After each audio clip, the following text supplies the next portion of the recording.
On a cold New York afternoon, Emma, a hard-working waitress, was finally about to enjoy a much-needed meal when a homeless, disheveled man wandered into the restaurant.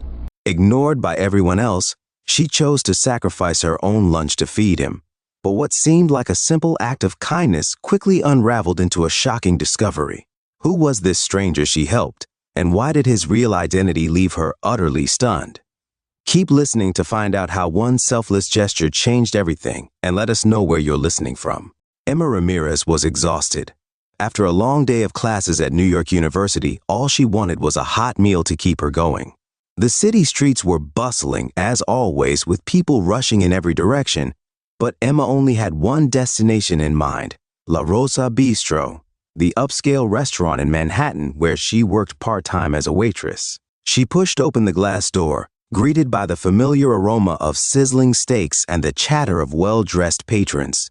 Emma let out a tired sigh, knowing she still had a few hours of work ahead of her. But today she had saved up just enough money for a small meal. She settled into a corner table, intending to treat herself for once. Just as Emma began to relax and browse through the menu, the door creaked open and a disheveled old man shuffled inside. His clothes were worn and stained, and his hair was a tangled mess. The man's eyes darted around the elegant restaurant like he was trying to find something but wasn't quite sure what.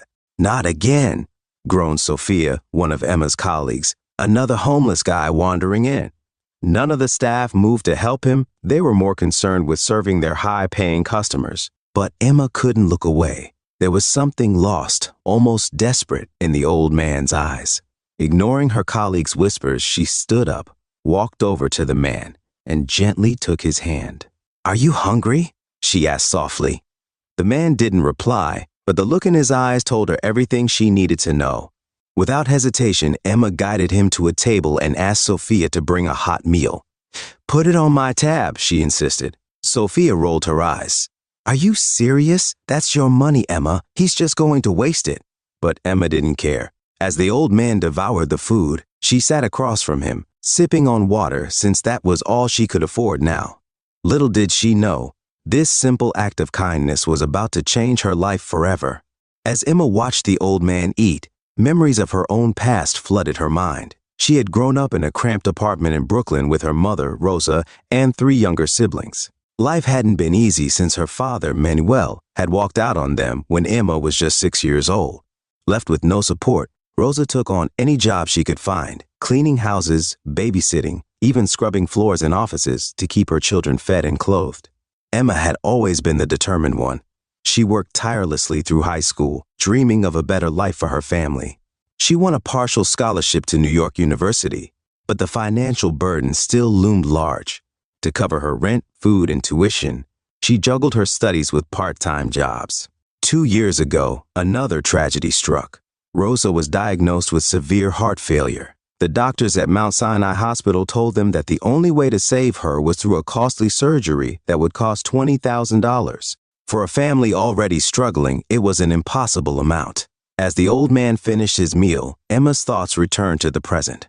She smiled at him, but he only looked back with confusion. His eyes were filled with something she couldn't quite place. Was it gratitude or simply bewilderment? Just then, the restaurant erupted in laughter. Emma turned to see Sophia and a few other colleagues watching her. "She's playing Mother Teresa with her last few bucks," Sophia sneered. Emma's cheeks burned, but before she could respond, a firm voice cut through the laughter. "What's going on here?" All heads turned as Michael Thompson, the owner of La Rosa Bistro, walked out of the kitchen. At 34, Michael was known for his strict demeanor, but today, his usually stern face softened as he looked at the old man. For a moment, the room seemed to freeze. "Dad?" Michael's voice cracked. The old man looked up, his eyes widening. "Michael?" he whispered. Without another word, Michael rushed forward, embracing the old man who was none other than his father, Robert Thompson. Tears streamed down Michael's face as he held his father tightly, the weight of nearly a month of searching finally lifting off his shoulders. Robert had been diagnosed with Alzheimer's and had wandered away from home weeks ago, getting lost in the labyrinth of New York City. Emma watched in stunned silence as the scene unfolded before her. The colleagues who had laughed at her earlier now stood awkwardly, unsure of what to do. After a long embrace, Michael turned to Emma, his eyes filled with gratitude. Thank you for taking care of him, he said quietly. Please, follow me to my office. Michael's office was a stark contrast to the bustling restaurant. It was quiet, with polished wooden furniture and floor-to-ceiling windows overlooking the city skyline. As Emma sat down, she couldn't help but feel nervous. What could Michael possibly want from her? Michael listened intently as Emma shared her story. She spoke about her mother's illness, her siblings, and her struggles to stay afloat. Michael was moved by her resilience and the kindness she had shown his father. Without a word, he reached into his desk drawer and pulled out a stack of cash. Take this, he said, handing her $1,000.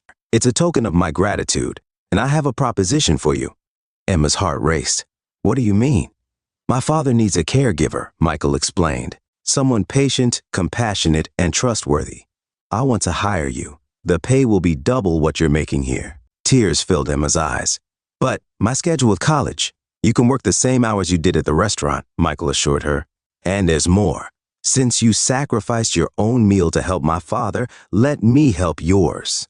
Michael pulled out his checkbook and wrote a check for $20,000. Use this for your mother's surgery, he said, handing it to her with a smile. Emma could hardly believe it. The check shook in her trembling hands. Thank you, she whispered, overwhelmed with gratitude. The weeks that followed Emma's new job as Robert's caregiver were nothing short of transformative, not just for Robert, but for Emma as well. Every afternoon, after her classes at NYU, she would take the subway to Michael's brownstone in the Upper West Side. The elegant townhouse, with its ivy-covered facade and a hint of old-world charm, was a far cry from the cramped Brooklyn apartment Emma had grown up in. Yet, she felt a sense of belonging there, as if fate had gently nudged her into this new chapter of her life. From the moment Emma stepped into Robert's life, she brought a warmth that was sorely missing. The old man, whose eyes had once been clouded with confusion, began to show signs of clarity and happiness. Emma's patience was unending. She would read to him from his favorite books, guide him on gentle walks through Central Park, and play soft classical music that seemed to calm his restless mind. Emma, you're a miracle worker, Michael said one evening, watching from the doorway as she carefully guided his father's trembling hands to fit together a puzzle. Robert, once anxious and agitated, now wore a rare smile as he worked beside Emma. It's not a miracle, Emma replied softly, glancing up at Michael. Sometimes all it takes is someone who cares. Their eyes met, and for a moment the air between them seemed to hum with an unspoken connection. Michael's heart skipped a beat, but he quickly dismissed the feeling. Emma was just an employee, he reminded himself, albeit one who had become indispensable to both him and his father. As Robert's condition improved, Michael found himself spending more time at home. He would often come back early from his office downtown, using the excuse of checking in on his father, but deep down, he knew it was Emma he was drawn to. The three of them would sit together on the rooftop terrace, surrounded by the city's twinkling lights. Emma would bring freshly brewed coffee, and they would talk about everything from books to music to their dreams. One breezy autumn evening, Emma mentioned her love for the changing seasons. Back in Brooklyn, my siblings and I would collect leaves and press them into books, she reminisced with a smile. It was our way of bringing a bit of nature into our little apartment. Touched by her story, Michael found himself wanting to know more about her. He began to ask questions about her studies, her childhood, her aspirations. And the more he learned, the more captivated he became. Emma, with her unyielding determination and kind heart, was unlike anyone he had ever met. One chilly November afternoon, Michael decided to join Emma and Robert on one of their walks. The trees in Central Park were a blaze of orange and red, their leaves crunching underfoot. Michael watched as Emma linked arms with his father, gently guiding him down the winding paths. You have a way with him, Michael remarked, walking alongside them. I've never seen him so at peace. Emma smiled, her cheeks flushed from the crisp air. He just needs someone to treat him like a person, not a patient. That afternoon marked a turning point. As they continued to meet each day, Emma and Michael's conversations grew longer, more intimate. They discovered shared interests. Both loved jazz, the quiet beauty of the city's hidden corners, and late-night conversations over cups of coffee. Michael, once a workaholic focused solely on his business, found himself looking forward to these moments more than anything else in his life. One evening in December, the first snow of the season began to fall. dusting the city in a pristine layer of white. Michael invited Emma to stay for dinner after Robert had gone to bed early. They dined by candlelight in the dining room, the soft glow reflecting off the snowflakes drifting past the windows.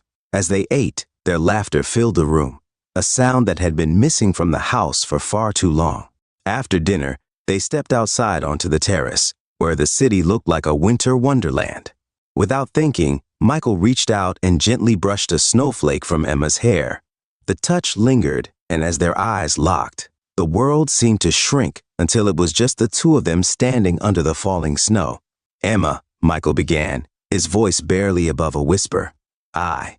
But before he could finish, she smiled softly and turned away, her cheeks pink. "I should go," she said, her voice tinged with something Michael couldn't quite place. He watched her disappear into the snow, wondering if he had missed his chance.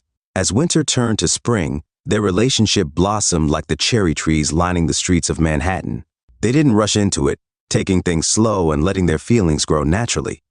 Michael would occasionally surprise Emma with small gestures, like her favorite chai latte waiting for her after a long shift, or tickets to a jazz concert at the Blue Note.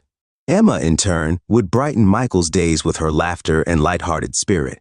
She introduced him to the simple joys he had forgotten, like the delight of street food vendors, or watching the sunset from a hidden corner of the city. The turning point came one evening when Robert, who had grown fond of Emma like a daughter, took her hand in his and said, "You make my boy smile in a way I haven't seen in years." His words struck a chord in both their hearts. It was late summer when Michael finally decided he couldn't wait any longer. He planned a quiet evening picnic in Central Park, under the soft glow of lanterns. As they sat on a plaid blanket surrounded by the scent of blooming roses, Michael took Emma's hand. "Emma," he said, his voice trembling slightly, "I don't think I can imagine my life without you. You brought light back into my father's life, and into mine. Will you marry me?" Tears filled Emma's eyes as she nodded, unable to find the words to express her joy. Michael slipped a delicate sapphire ring onto her finger, a symbol of his enduring love for the woman who had changed his life. A few months later, surrounded by their closest family and friends, Emma and Michael exchanged vows in a beautiful ceremony at the Shakespeare Garden in Central Park. The sun was setting, casting a golden glow over the city as they promised to love and cherish each other for the rest of their lives. Rosa, Emma's mother, stood proudly among the guests, her heart filled with gratitude for the man who had not only saved her life, but had also brought her daughter the happiness she deserved. Emma's siblings, dressed in their finest clothes, couldn't stop smiling. It was a moment of pure joy, a celebration of love, kindness, and the power of giving selflessly. After the wedding, Michael and Emma began a new chapter together, filled with hope and love. They moved into a cozy brownstone in Chelsea, where they planned to build a life together. Michael helped Emma's family transition into a more comfortable life, securing Rosa a stable job and ensuring Emma's siblings could pursue their dreams. And as they stood on their rooftop terrace, watching the city lights flicker to life, Michael turned to Emma and whispered, "Thank you for everything." Emma smiled, resting her head on his shoulder. "No, Michael," she replied softly. "Thank you for seeing me, for loving me, and for changing our lives." Together, they watched the stars light up the New York sky, ready to face whatever the future had in store, hand in hand, heart to heart. And that's how Emma's simple act of kindness led to a life she never imagined, new opportunities, love, and a future she thought was out of reach. But now, it's your turn. Would you have given up your meal to help a stranger like she did? Could you have sacrificed what little you had for someone you didn't know? Tell us, what would you have done in Emma's shoes? Share your thoughts in the comments below. Thanks for listening, and see you in the next story.